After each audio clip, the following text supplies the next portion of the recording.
Oye, te hablo desde la prisión. Oye, te hablamos desde la Nacional, Corona, desde el semillero Cárcel, Sociedad y Construcción de Paz, May, trayendo cielo, luna y estrellas para alumbrar las celdas. Conversando desde la cana con mi pana en una charla bacana.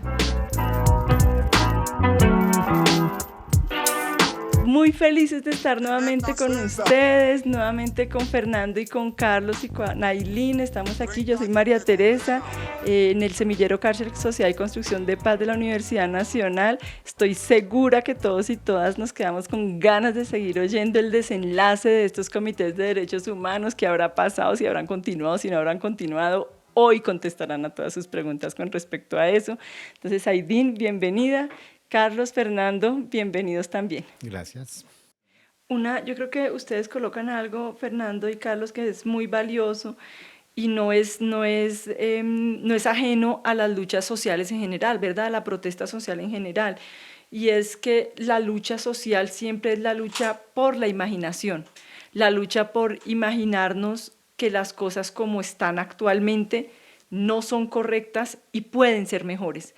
Entonces, esta idea que no es normal que las cosas ocurran como se dan.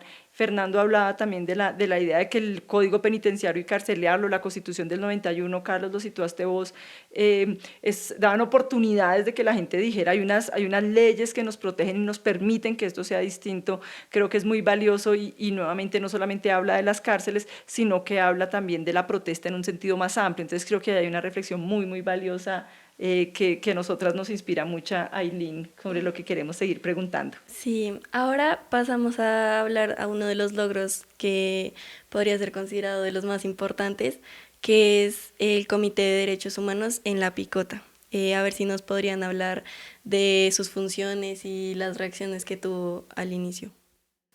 Bueno, digamos que esos comités de derechos humanos sí fueron un salto cualitativo en relación con la organización de presos, en el sentido que los presos comenzaron a verse como sujetos de derechos.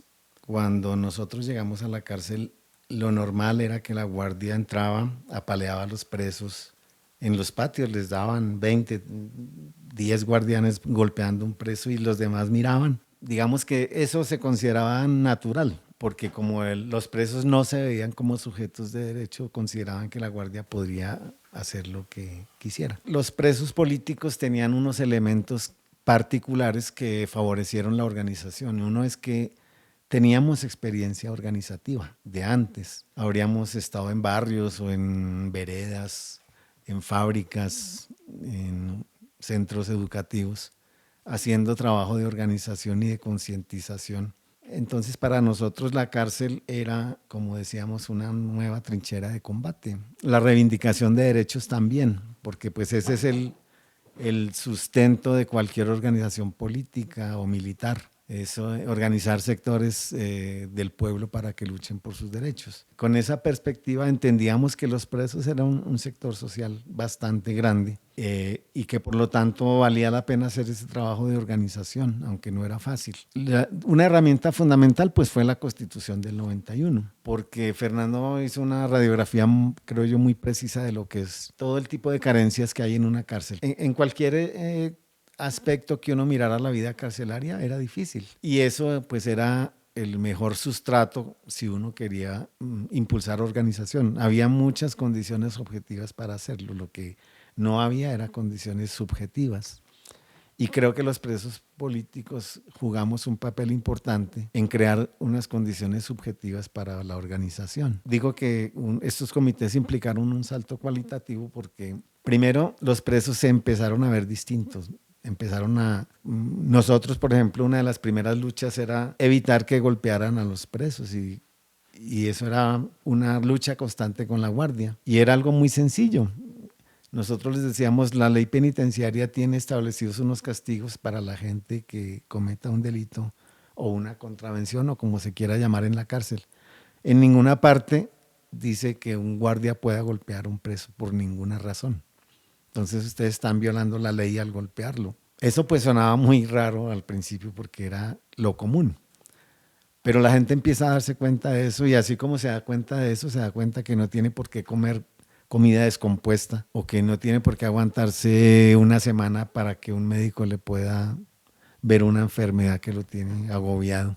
El ingrediente básico para que eso se pudiera dar fue la lucha. Nada, y eso sí digamos que es es un absoluto, nada en la cárcel se consigue sino es a través de la lucha. Yo agregaría que hay como aspectos de ese proceso organizativo que vale la pena rescatar. Entonces, sí, uno era el lograr pequeñas victorias alrededor de la organización y una muy sensible era, por ejemplo, lo que Carlos decía, no dejarle pegar a los compañeros presos. Entonces, dijéramos como hacer bloque para evitar la paliza, argumentando. Pero también había otras formas, dijéramos, que ayudan a la organización. Por ejemplo, nosotros en La Picota primero, pero después en otras cárceles, nosotros hicimos un esfuerzo por rehabilitar los baños. Es decir, inodoros que estaban tapados hacía 30, 40 años, duchas que no servían. Nosotros, sin confrontar con la guardia y llevando como una actitud muy propositiva, nosotros logramos, dijimos, aquí hay plomeros, aquí hay gente que sabe de eso, denos las mangueras de bomberos, vengan y pongan ustedes la guardia que quieran para que controle ese proceso y déjenos destapar los baños. Entonces nosotros destapamos los baños y destapamos, pusimos a funcionar las duchas. Y esa cosa que parece muy sencilla cambió profundamente la convivencia al interior del patio. Entonces, claro, es distinto estar 200 personas encerradas en un patio que para poder defecar tienen que poner un poco de ladrillos para que el montón, perdónenme la palabra, pero un montón de mierdas de 1,5 metros de alto, ¿sí? Que no se saca hace no sé cuánto tiempo, ¿sí? A tener que ya, por lo menos que no es el inodoro, pero por lo menos un hueco donde se puede depositar y que corra agua para que se lleve no sé, las heces. Eso cambia profundamente la situación dentro del patio. Y entonces la gente que organizamos esos procesos teníamos ya cierto ascendente sobre los demás presos. Decían, fulano fue el que organizó los baños, organizaron las duchas, mire que esta gente ha hecho cosas buenas, es una gente con la que se pueden hacer cosas, podemos asociarnos con ellos. Es decir, que eso permite como una serie de elementos de convivencia que cambian la realidad del patio, pero además generan ciertas confianzas entre grupos que éramos antagónicos. Ese tipo de cosas creo que son importantes. Y lo otro es que también sirvió mucho el proceso, dijéramos, de investigación sobre las condiciones de la cárcel. Entonces, por ejemplo, llevar a un penal, hacer entrar al patio la lista de cuánto paga el IMPEC o paga el gobierno por la alimentación de cada preso en el penal específico. Entonces decirle, mire, a nosotros el gobierno nos está pagando desayuno, almuerzo y comida y por acá donde nosotros hay tanta plata y miren lo que nos están dando en el plato. Es decir, lo que nos dan una comida podrida, pasada y además con el peso de la comida, la cantidad de gramos, no se corresponde con lo que está establecido acá. Entonces era argumentándole a la gente, hacíamos que la gente tomara conciencia de la injusticia que se estaba cometiendo, pero además de la corrupción de la guardia, de la corrupción de ciertos sectores de presos, y eso permitía, dijéramos, como que las razones para que la protesta y la lucha y la organización fueran necesarias. Entonces dijéramos que había como unos caminos distintos, ¿no? Es decir, según el penal. Entonces, unos eran argumentación, otros eran espacios de autodefensa y confrontación, otros eran mostrar logros pequeños que antes, que ahora pueden parecer pequeños, pero que para la gente eran sumamente importantes, ¿sí? O, por ejemplo, lograr que siempre hubiera unas condiciones mínimas en la requisa para las visitas, ¿sí? Entonces, eso, por ejemplo, que los pañuelos del tracto vaginal estuvieran limpios y que fuera un pañuelo para el tracto vaginal para cada mujer, por ejemplo, que parece simple, pero es decir, que le pongan el mismo pañuelo a todas las mujeres que están haciendo tracto vaginal. Entonces había una cantidad de cosas que parecen aquí mínimas y simples, pero que para la gente eran muy importantes, porque ya la mamá o la esposa del preso decía, no, me trataron mejor, no sé qué. Había unas cosas mínimas que generaban las condiciones como la ambientación para que fuera posible la necesidad de la organización y que la gente viera que organizarse daba resultados. ¡Ah! ¡Me María! Bajo el cielo allí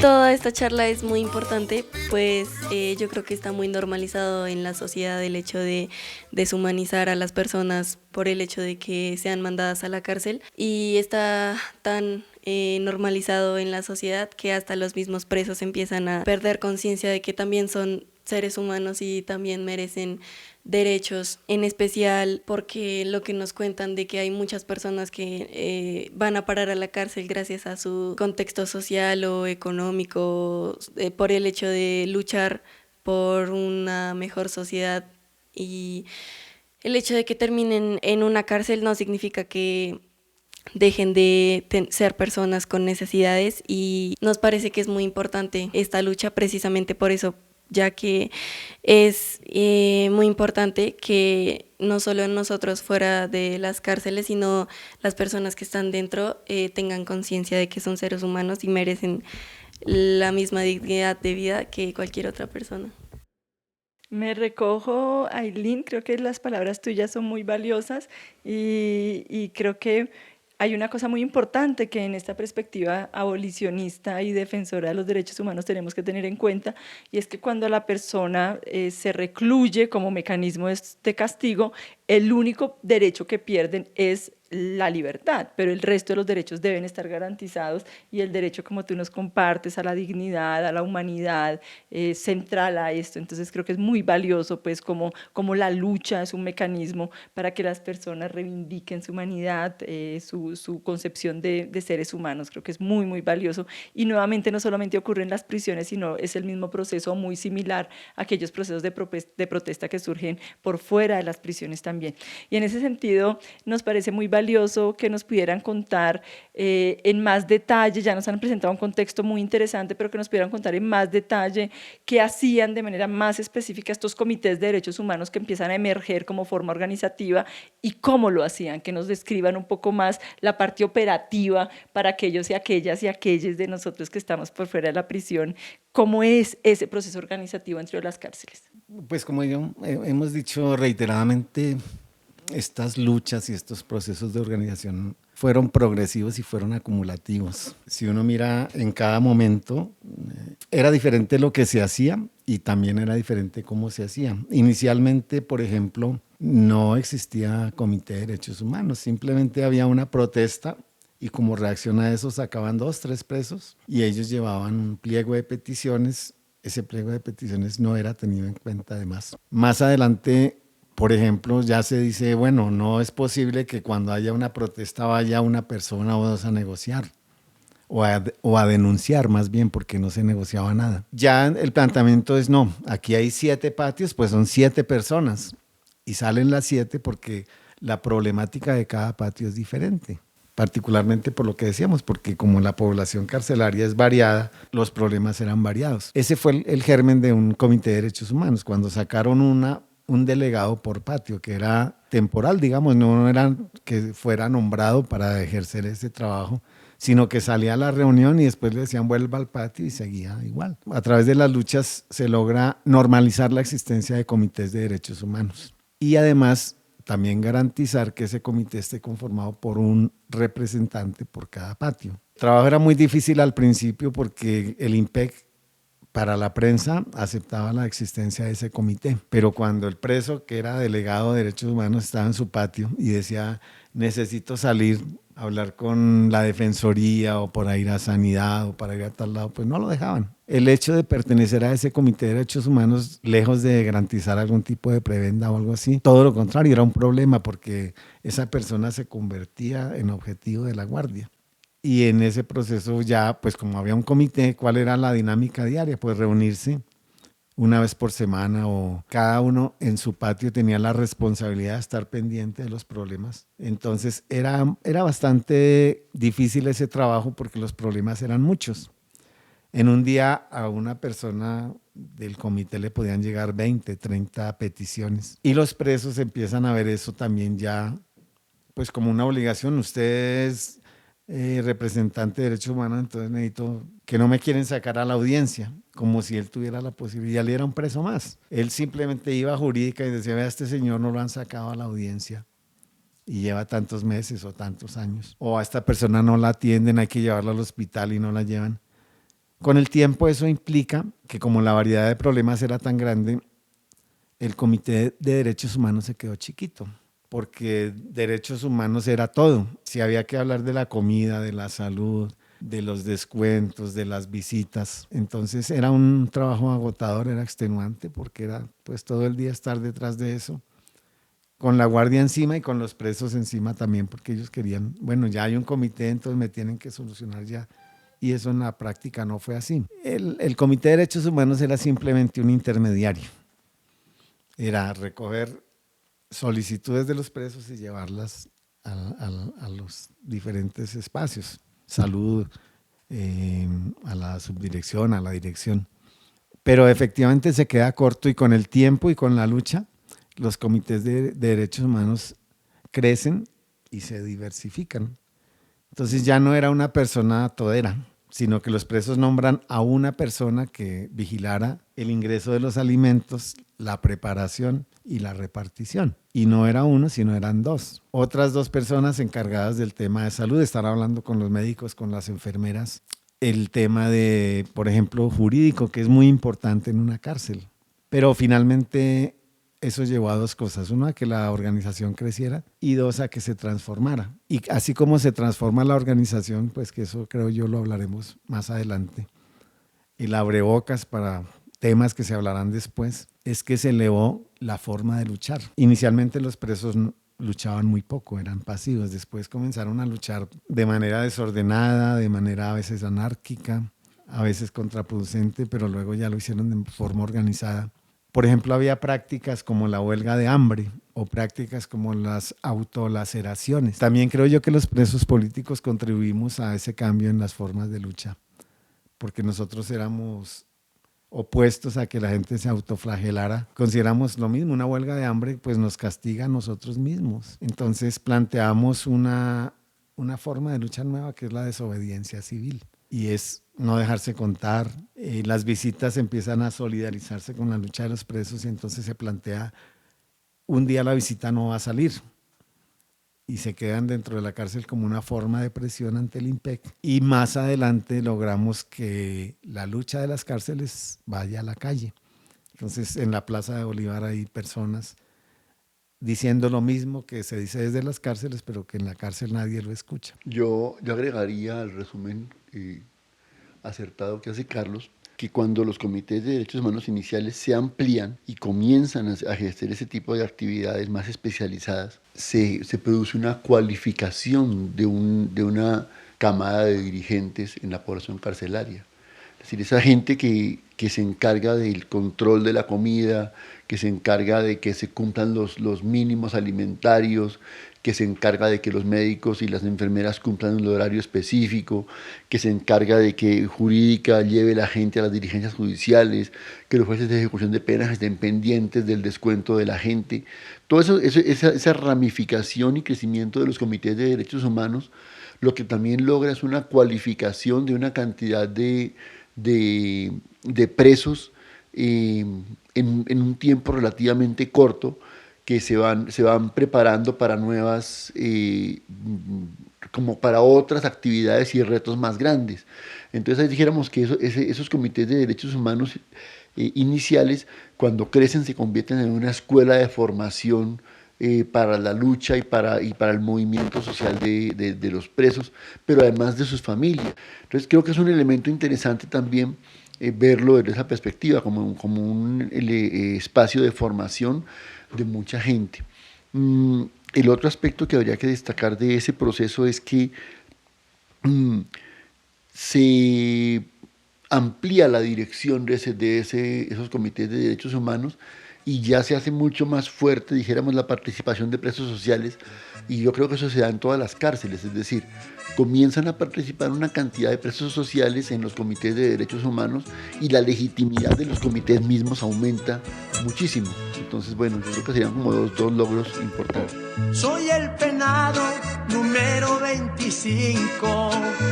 Una ingrata me empujó a esta prisión por no aceptar. Excelente, yo creo que ustedes anotan varios elementos que recogen las preguntas que hemos venido como compartiendo alrededor del surgimiento de este proceso organizativo.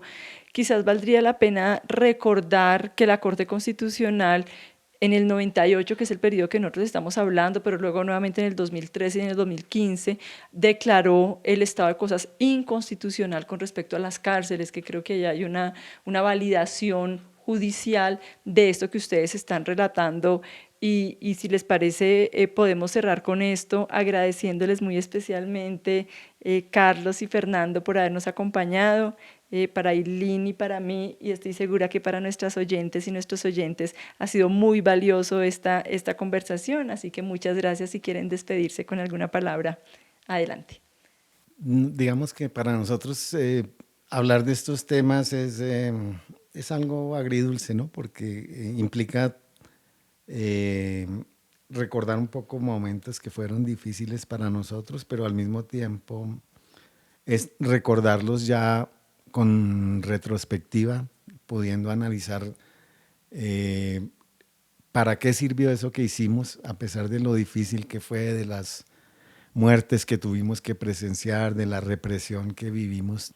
Al mismo tiempo, digo, es satisfactorio porque consideramos que forma parte del repertorio de lucha en las cárceles y Fernando lo señalaba muy bien ahora, llevó a logros muy concretos, llevó al mejoramiento no de la situación solamente de nosotros como presos políticos, sino a mejorar la situación de los presos en todo el país, y consideramos que eso para nosotros es una satisfacción y para los presos en general fue una enseñanza de que hay un dicho en la cárcel que es fundamental y es: yo vivo la mía. O sea, yo puedo ver que golpean, que roban, que matan a alguien, no voy a hacer nada. Y los presos en ese momento aprendieron que no se trata de vivir la mía, sino de vivir la nuestra, de hacer una construcción colectiva, una defensa colectiva.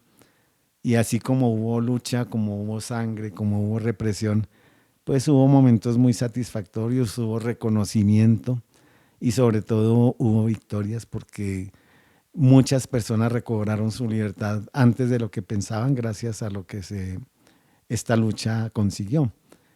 Y mucha gente logró salir viva de las cárceles, entre ellos nosotros, afortunadamente, gracias a que dejamos de ser individuos y nos convertimos en un colectivo.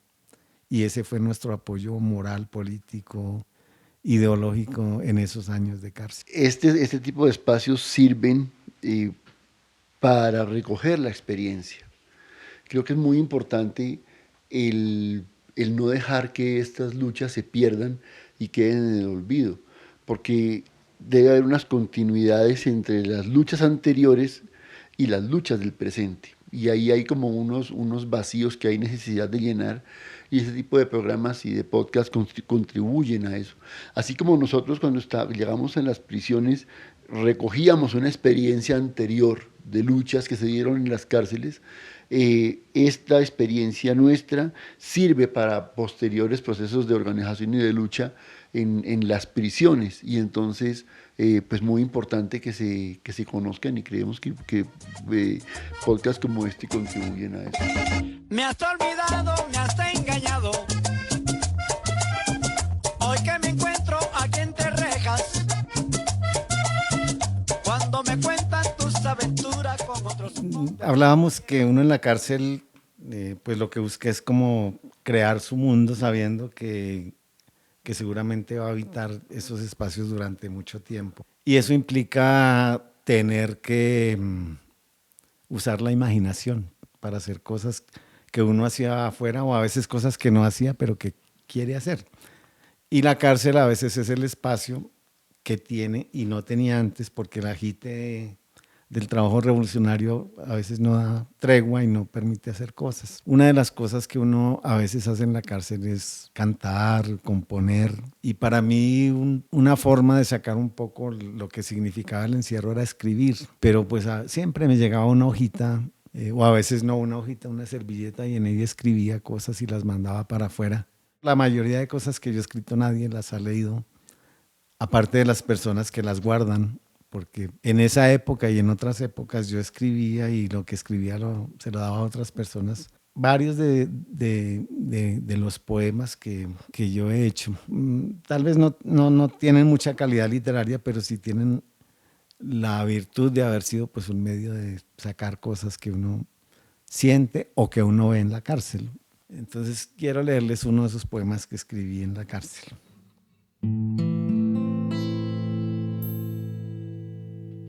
¿Cuántas veces dejamos el calor, la comodidad, el delicioso abrigo de unos brazos por marchar a cumplir con las tareas?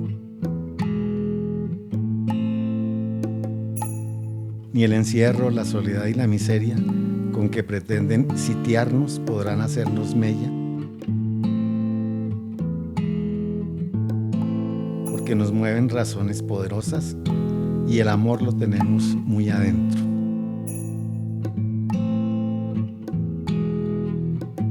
Romperemos cadenas y barrotes, lucharemos contra el cerco de tristeza y que no lo dude nadie, con nuestro arsenal de sueños, de fuerza, de flaquezas, venceremos.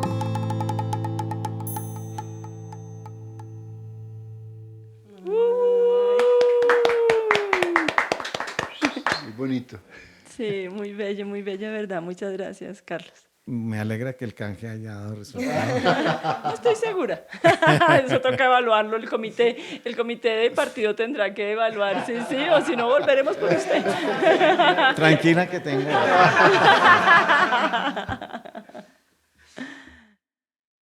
Muy inspirador, Carlos. Gracias por compartir el poema.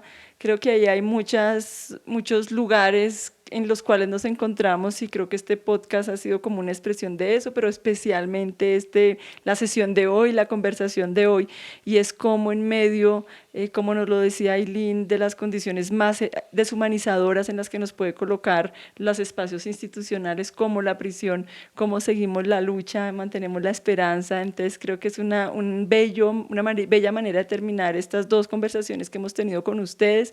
Muchas gracias, es una invitación a la esperanza, a seguirnos encontrando en las luchas, independientemente del lugar donde nos encontremos, en la gran escala o en la pequeña escala, podemos lograr la transformación de las condiciones que hoy tenemos si logramos entender que somos colectivo y que podemos, trabajando en común, hacer cosas que no podríamos solos y solas. Así que de verdad, muchas gracias, honrados hemos estado y hemos estado hoy en esta conversación. Muchísimas gracias a nuestros invitados y a nuestros y nuestras oyentes. Esperamos que les haya gustado mucho el capítulo y que sí, encontrarlos en nuestros siguientes capítulos. Sí, me encanta, Carlos, esta idea bella de yo vivo la mía frente al vivir la nuestra, y en ese sentido esa nuestra del podcast también siempre tras bambalinas está Daniel Casallas, a quien agradecemos siempre por acompañarnos y que no se oye, pero es el que hace la magia detrás de la producción final, y también pues a todos los compas y les compas del semillero de manera más amplia que siempre nos acompañan en este proceso. Entonces de verdad muchas gracias por acompañarnos, por oírnos, y nos vemos en una próxima oportunidad. Carlos, Fernando, tienen muchas cosas todavía para contarnos, como el desarrollo de este proceso, así que en el próximo capítulo o más adelante nos oirán nuevamente pues conversando con los compas. Muchas gracias.